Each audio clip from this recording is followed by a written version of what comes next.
Hey, greetings, everyone. Lieutenant Colonel Alan West, and welcome to the Steadfast and Loyal program. You gotta light 'em up before they burn it down. Better dig deep, put 'em in the ground. Blood on their hands, they're hellbound. Save us all. Ooh, they're gonna burn it down. Save us all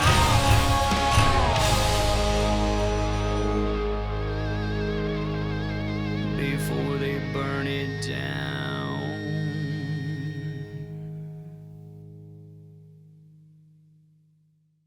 You know, I remember during my time in Congress that there was a little bit of collegiality.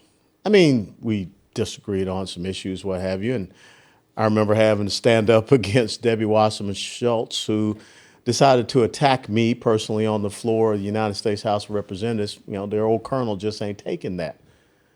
And I remember people like Anthony Weiner, the name kind of fits, and Jesse Jackson Jr.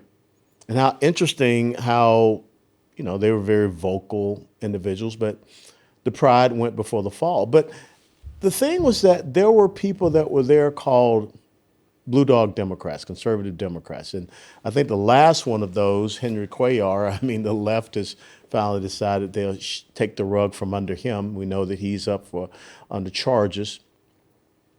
But I remember when Barack Obama decided to go in and support non-state, non-uniform belligerents on the ground in Libya against Muammar Gaddafi, something that he did not get the permission of the Congress to do, so it was an unconstitutional action, and yet we were outsourcing our military resources, our intelligence, our bombing capability to people that later on we came to find out were pretty much so Islamic jihadists.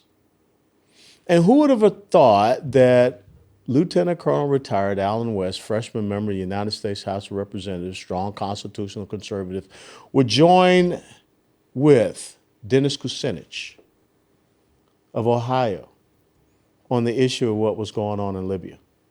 But we found commonality, and we knew something had to be done. And I remember speaking up in the Republican conference when Speaker of the House at the time, John Boehner, said that we had to support the president, we had to support the whole Libya thing. And I said, no, we don't, sir. And I spoke as someone that had been on the ground and concerned about the fact that we were outsourcing our military and its resources unconstitutionally in an action that I felt would eventually come back to bite us. And it did, because we ended up losing an ambassador in Libya at a place called Benghazi, Christopher Stevens, Sean Smith, his IT specialist, and a couple of former Navy SEALs. And everything just kind of brushed aside. And so recently, when I saw this display of sophomoric behavior, that was a term that my old brigade commander, Dennis R. Lewis, used to use back when I was there at the 18th Field Artillery Brigade Airborne in Fort Bragg, North Carolina. Man, I would not have any of this sophomoric behavior. He was a tough guy, but I tell you what, qualified for Delta Force. But that sophomoric behavior, that, I don't know, incompetence, that you know, the ranting and all of this that we saw happen between Representative Jasmine Crockett, who is right here, representative out of the Dallas County area where I live, AOC, you know, Alexandria Ocasio-Cortez, and Marjorie Taylor Greene. It's amazing how everyone goes by these initials, AOC, MTG, what have you. But I just sat back and looked and said, how did we devolve into this? And this is coming from a body of individuals that once upon a time, Thomas Jefferson was a member of the United States House of Representatives. Or a body that actually sat down and debated the 13th Amendment, ending slavery. How do we get to this point where we've got all this catcalling back and forth? I mean, every now and then I tune into C-SPAN and C-SPAN 2. You know, one covers the House, one covers the Senate. You can look at some of the things that are being said in the respective hearings. And I would just love to see debate on principles, debates on values. I would love to see us go back and talk about things from a constitutional perspective. I mean, I want you to think about it. Right now, we're being told that we're going to have illegals voting in the United States of America. People that are not here through the front door. People that have broken the laws of our constitutional republic. And because of the actions and the policies of someone that is violating our Constitution, now they want to give them electoral patronage. People that are here illegally, that they want to be counted in our census, which will completely skew the representation that we have in our United States House of Representatives. Why aren't we having good, strong debates into the wee hours of the night on that? I mean, a lot of you all sit around and say, you know, hey, Colonel, what's going on? I mean, we see one person speaking on the House of Representatives floor or the Senate floor late at night. Yeah, because you can sign up and give a speech. I did it. The whole chamber's empty. All you got is the person that is there with the duties of the speaker at the time to preside over the House because the House is open. And you got the C-SPAN cameras. See, the American people deserve better than that. Or maybe the American people are getting the government that they deserve. You know, Benjamin Franklin gave us some words that truly do have relevance to where we are today, to what we're seeing happen today. On September the 17th of 1787, a date which most Americans don't know anything about, it's Constitution Day. Those gentlemen signed the United States Constitution, a document that's coming up to be 237 years old. But Mrs. Powell, a Philadelphia socialite, a woman, came up to him and said, well, doctor, what is it that we have, a monarchy or a republic? Franklin replied, a republic if you can keep it. Most Americans could not tell you what a republic is. Most Americans still out there don't know that America is a constitutional republic. That's why you have people running around here, quote unquote, calling themselves politicians. I call them idiots. They're talking about America being a democracy. Our founding fathers never meant for America to be a democracy. It's a representative democracy. That's the means by which we enable our voices to be heard. But America is not a pure democracy. America is supposed to be governed as a republic. As a matter of fact, Article 4, Section 4, the United States Constitution says that. It's called the Guarantee Clause. The federal government is supposed to guarantee to every state a Republican form of government, not Republican Party, a Republican form of government, because we live in a constitutional republic. I have a very close and dear friend of mine, not going to say names, not going to say where, but she's part of a women's book club. And she asked me one day, you know, what do you think we should read in my book club? I said, that's simple. I said, y'all should read and study the Constitution. Y'all are all pretty learned women. Y'all should have a debate about the Constitution. And she brought that up. She told me that she brought that up to the ladies in the group. And you know what? They declined the offer. Her offer that she wanted to read the Constitution and study the Constitution when it became her rotation time for a book. They said, you know, you can come up with something that's a fiction or nonfiction about the Constitution, but we don't want to sit and read the Constitution. This is America. And people in the book club said that they did not want to read and study and go through the Constitution. See, that's why we have ourselves in this problem. Everyone sits back and they want to blame this politician or that party or this. But when you really and truthfully look at it, the only people to blame are the people that Benjamin Franklin said, it's a republic if you can keep it. This is you don't understand what it means to live in a constitutional republic. This is where we are. We can have young people out on the streets, old or whoever, but we can have Americans out on the streets burning the American flag, defacing World War I memorials, and cheering for an Islamic terrorist organization that just recently killed Americans. That's what happens when you don't understand where you live. And people tell us that's part of our free speech. I shared with you some poll numbers recently where 18 to 24-year-old Americans think that it should be part of free speech to talk about the genocide of Jews. In other words, align themselves with an Islamic terrorist organization. See, that's what happens when we decline to have conversations about our rule of law. Why? I mean, do we not want to know it? Are we fearful of finding out we don't understand it? You know, my wife is a naturalized American citizen. She had to read and study all that stuff to pass that test.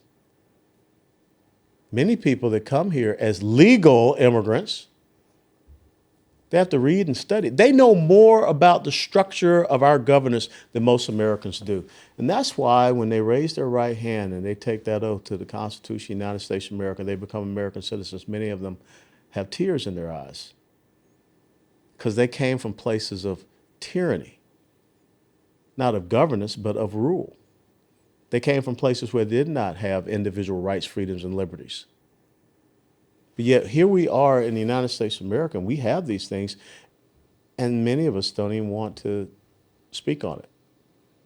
You know, that Constitution thing, that's a bunch of old white people. I mean, you know, it's a living document. You know, actually, we should just get rid of it. We should move away from it.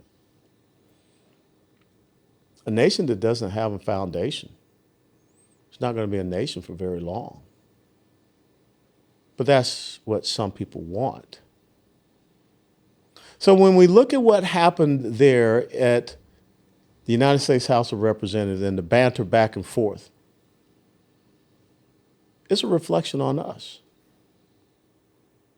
And when we come back after this short break, let's talk about who is really to blame. We'll be right back. Hey, greetings, everyone. Lieutenant Colonel Alan West here. The question about the next stock market crash isn't a matter of if, but really a matter of when. There are just too many signs that we are on the edge of some really tough economic times. We've got war on multiple fronts, movement away from the U.S. dollar on the international stage, a weakened job market, and a recent surge in stock prices that isn't really backed by anything other than investor overconfidence. What's going on right now just isn't sustainable, and when it starts to crumble, it could all come down very, very fast. When the next stock market crash comes, wouldn't you rather be a week or a month too early rather than even a minute too late? That's why my friends at United Patriot Coin are offering to help Americans rebalance their portfolios and prepare for the coming market crash by investing in precious metals. They've always been able to help you protect your liquid assets, but now they can help with funds in your IRA or 401k retirement account also. There is a little-known law that allows Americans to own physical precious metals inside of an official IRA account. This isn't gold stocks or shares in some random mining company. We're actually talking about actual gold and silver coins and bars. The metals you put in your IRA are the exact same ones you will get out when you take a distribution. You can even buy and sell within your IRA without the messy tax issues you have with other transactions.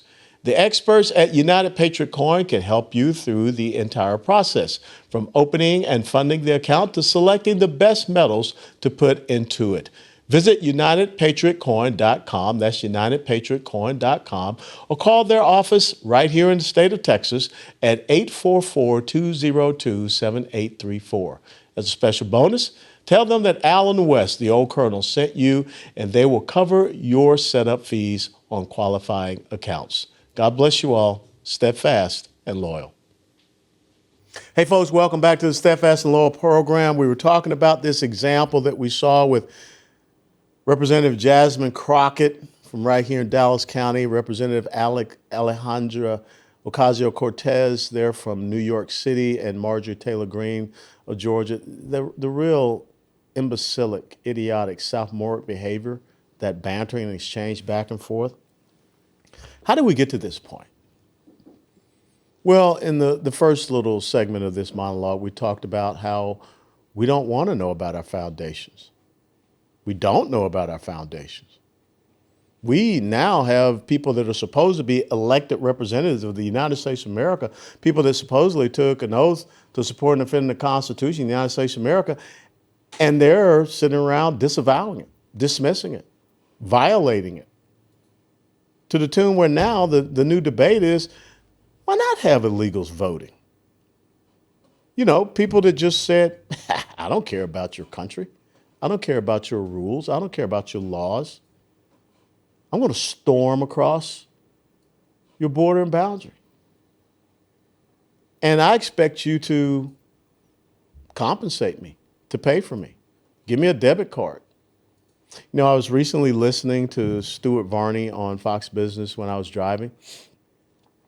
And Stuart Varney was upset, saying that, you know, it's going to cost a lot of money for this quote unquote mass deportation. We should just let them stay here and work. That's how you lose a country, Mr. Varney. You don't surrender to people that broke your laws. And I would rather pay to have hundreds of thousands of single military-age males or 1.5 to 2 million gotaways. I would rather pay to have them taken out of my country than to pay to allow them to stay in the country. I'll pay whatever is necessary to uphold the laws of this country. I'll pay whatever is necessary to make sure Americans should work. Not people that we have just told them, we don't care if you violate our laws, we will reward you for it. We don't care if you kill Laken Riley.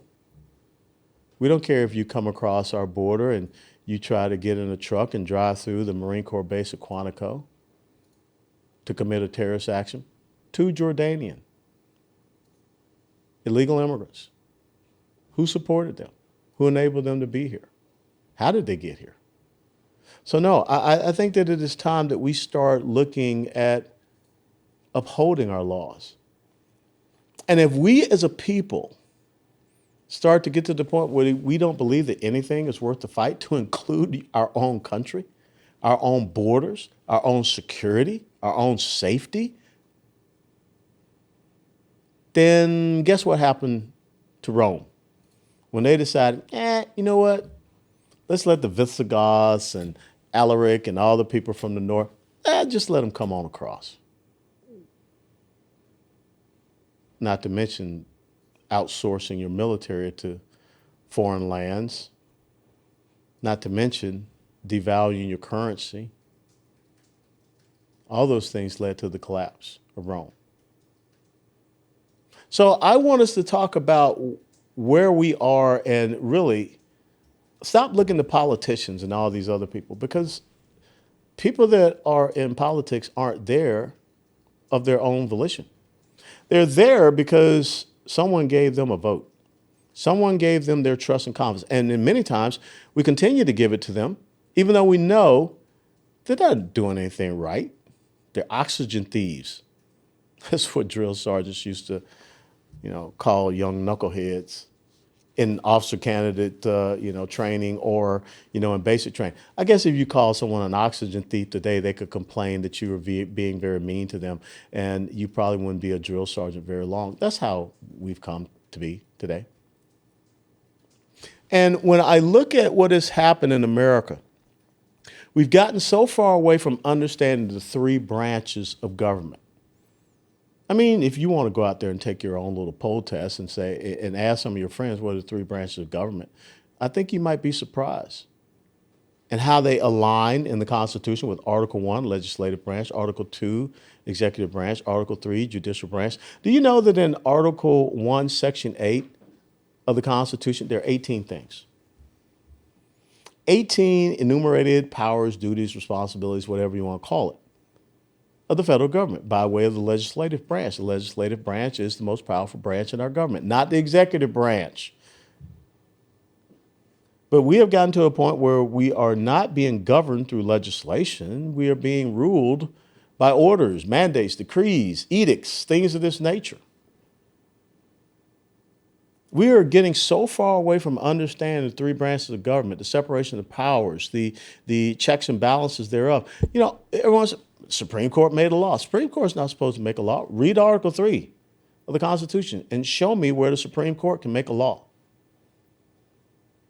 But yet people believe that folks can go to the Supreme Court and they can do whatever they want. And that's what has some people in the United States of America upset, because all of a sudden we have a quote unquote 6-3 conservative majority court, and they don't like that. So let's get more of our kind of people so that we can get the kind of Supreme Court and decisions we want, so we can. That shouldn't be the point. The duties, responsibilities, the enumerated in Article 3 for the Supreme Court or any courts is to interpret the law. Last time I checked with Schoolhouse Rock, remember that, ABC? You know, the laws started over there in the legislative branch. They debated. They brought up points. It wasn't about ideological agendas. It was about whether or not this aligns with the fundamentals of our nation. But we've gotten so far away from that. See, we have drifted away from having three branches of government to having three branches of rule. And what are those three branches of rule? First is the media. I believe in freedom of the press. Look, I took an oath to support and defend the Constitution against all enemies, foreign and domestic. And I believe in the freedom of the press. I believe in a free, objective press. I don't believe in an ideological press. I don't believe in a press that is there to report a distorted perspective or view. I don't believe in a press that is there to be much like the minister of propaganda for Nazi Germany, Joseph Goebbels. Tell a lie over and over until eventually people will start to see it as truth.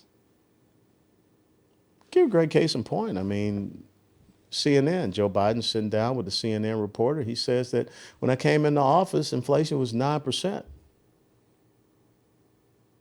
That reporter should have stopped right there and said, Mr. President, all due respect, but the inflation rate when you came into office was 1.4%. And it went to 7.1% before anything between Russia and Ukraine. Then it topped off at 9%. The Federal Reserve would like to get it back to 2%, but it's still hovering at 3.5, maybe 3.6%. Those are facts. But instead, we had a journalist that just let it go. And people still subscribe to CNN. And people will still go out there and say, oh, that's your truth. Because, you know, on CNN, they said inflation was 9% when President Biden came in. Well, I'm showing you right here the facts. Those aren't real facts. See, that's what happens when you get away from three branches of government, the three branches of rule, and that first one is the media. The other one was academia. Because the reason why we have young people out there, or anyone out there, saying that, well, we've got to have a Palestinian state, then my response is, can you show me where there's ever been a nation called Palestine? Can you show me a king or queen of Palestine? Can you show me a duke, a duchess, emir, a pasha of Palestine? Anything? No, can't, because it's just a region. After World War I, when the British came in there, anyone that lives in that region had a passport that said Palestine. And the root word of Palestine goes back to the Roman Emperor Hadrian. I've talked about all of these things. These are facts. That's historical study, learning.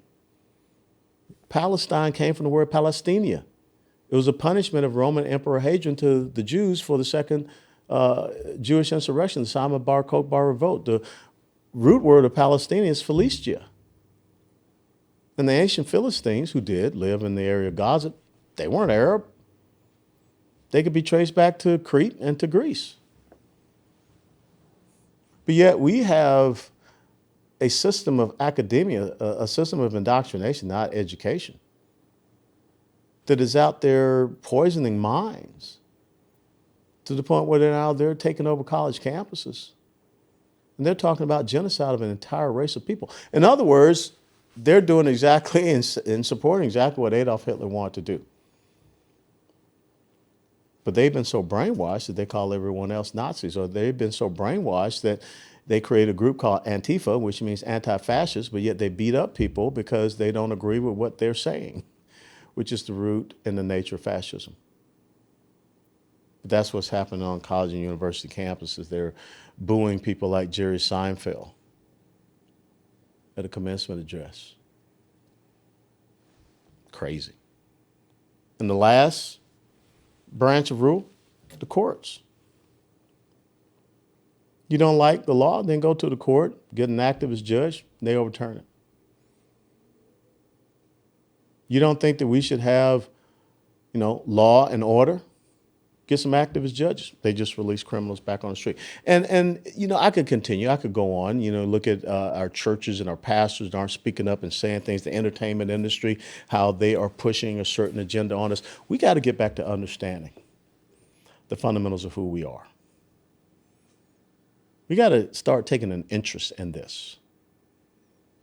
We got to start having our own debates, our own discussions in our book clubs, in our homes, in our community centers. That's how this country got started. Because if we don't, then don't blame anyone else when you see the sophomoric behavior and the things that are going on up there in Washington, D.C., like what we see. I'll never forget Hank Johnson, representative from Georgia, House Armed Services Committee. Go back and Google it. Asking the commander of the Pacific Fleet, 4-star admiral, if Guam would tip over if we put more Marines on Guam. That's what you have representing you in Washington, D.C. and other places. If you want to have a constitutional republic, then you better be steadfast and loyal. Before they burn it down.